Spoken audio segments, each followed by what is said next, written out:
What do you think? And to follow up on that, before I let Mike go, because I'm real curious about this, Coach. Because you know how I'm getting back involved in a lot of this stuff and being around with my sister now, and obviously coach my sister in the track and field as well. So, um, you look at basketball, for instance. Here, you look at the Celtics, you look at the Cavs, right? You look at the Celtics; they practice a lot, like they usually do. They play. Jason Tatum plays a lot of minutes, does a lot of action when he's out there. Obviously, unfortunately, ruptured his Achilles last week. And then you look at the Cavs on the other side of it, who didn't practice for 2 months, and they get to the postseason, and boom, Garland and Mobley and Hunter all banged up, out at the wrong time, and I think even Mitchell even had an injury as well, so he was just playing through. So what's kind of like the balance, do you think, between that, Coach? Because on one end you saw a team this year that was completely rested and tried the best they could, and then come playoff time, it unfortunately didn't work out the way they wanted to. And then the other team as well, their star player just had an injury that's very tough to come back from and be the same player from ever again. I'm just curious, how do you find that balance, do you think? Well, here, what I think is two things. Those injuries were contact.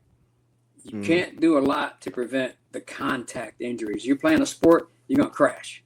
You're going to run into something. mm, But you go to the WNBA and you still see injuries from non-contact. And that's like poor body movement stuff. Also, what you get, these guys are getting old, man. When you mm, start getting old, it takes a lot more to do stuff. If you or I tear our Achilles, we're probably down for a year or two. right. 12 to 18-year-old tear their Achilles, they're probably got about 7, 8-ish months. That's why I thought Durant would never come back playing basketball. What do you think is the common denominator in that injury? Because there's been a uptick in those as well, I've noticed, with athletes, especially in basketball. Most of it is preparation. I just don't think, having known some NFL players and some Mm, basketball players and some pro baseball players, preparation is just not what it should be. They mm, don't spend enough time doing prep. In general, preseason is your prep stuff. We're getting our muscles right. We're doing the flexibility. We're doing the balance. We're doing the speed mechanics. We're doing all of those the biomechanic things to prepare for your sport. But I just don't think people do that much anymore. If I do a little bit differently when I'm training an athlete, I do an evaluation. And from that evaluation, it tells me millions of things, what's going on. I do a video, and we break mm. that video down frame by frame, I front. remember my first day when I came to you. You filmed myself in Devo. Yeah, yeah, yeah. I remember So that. now Yeah. I can see what we're doing, and I have an idea of what it should like when you're chasing the ball down. I played a lot of travel softball. Mm, I played left field. I ran in a parking lot to catch balls.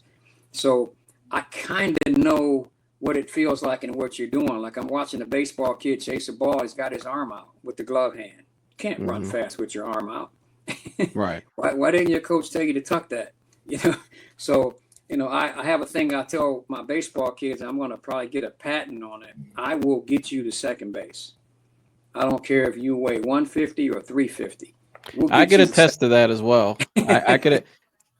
And you said something that kind of stood out with like the conditioning of these athletes. And Joseph had mentioned that he's noticing a lot more injuries in younger athletes when they transition into professional sports. He had mentioned the NBA and specifically.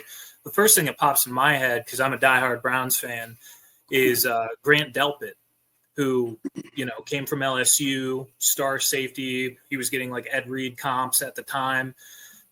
Training camp, tears his Achilles, I think, a couple days in. Is it like a disconnect? Because it's not unique to Grant Delpit. I see it happening with a bunch of rookies coming in from college to the NFL. Is there a disconnect in conditioning with some of these college programs, or is the coaching should be more individualized for specific player needs? Is that what's going on? Because we are seeing like an uptick in that in the recent years. Every football season, preseason, those OTAs, you're going to see defensive backs, running backs, receivers pedaling a bicycle on the sideline. They Mm-hmm. have hamstring issues. They have quad issues. They have hip flexor issues. I don't think they should have those issues. About 8, 9 years ago, for 2 seasons, I sent the Browns an email. I can fix these hamstrings and these quads and these tight hips. it's not really that hard. I'm not a genius. It just requires some fundamental movement type things. And you won't have these little tiny issues. Anything can happen. People get hurt. That's not going to be an issue. But there is a lot of repetitive injuries, and I just don't think they spend a lot of time trying to do that. I had some youth baseball players a couple of years ago, trained a youth team. I think they were 13 to 15s, and they went to an exhibition game with the Yankees. They were as happy as a 6-year-old in a toy store on December 23rd. They couldn't wait to get there. They were anxious. They get there, and I got 5 pictures from them looking down into the practice area, and they were using stretch bands. The New York Yankees were using stretch bands to warm up and get ready to play. And I said, you know what? It's not a secret. People just don't. I think it's so simple. It's like asking somebody, how much is 1 + 1? Well, this is a trick.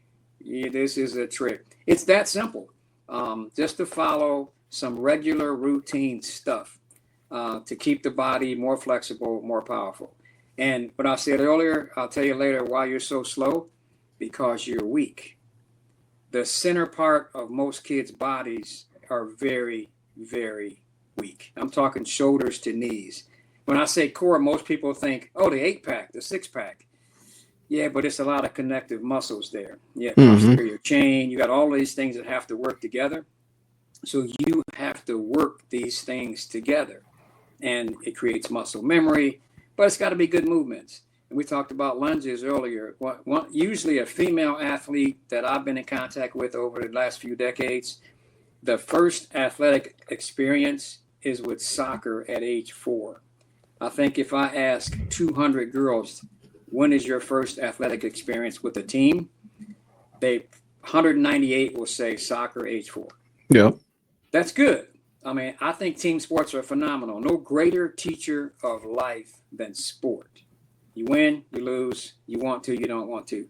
But what happens with these young soccer girls from age 4 to about age 15 is they do one exercise incorrectly for 12 years, and that is a lunge. I was in Medina doing something a few weeks ago, and some kids were playing soccer. And there's about 10 or 12 of them, and I'm watching them do lunges. I turned my back. I can't watch this. I want to be a witness to it. I told the one kid, I said, you know any of those kids? He goes, yeah, it looks like my friend's little sister. I'm like, just kind of in the back of your mind, 7 years from now, see if she's getting ACL surgery. So it's just some fundamental stuff. It's the little things that make the big things happen. Right. And so you start doing the little things, the bigger things start happening. But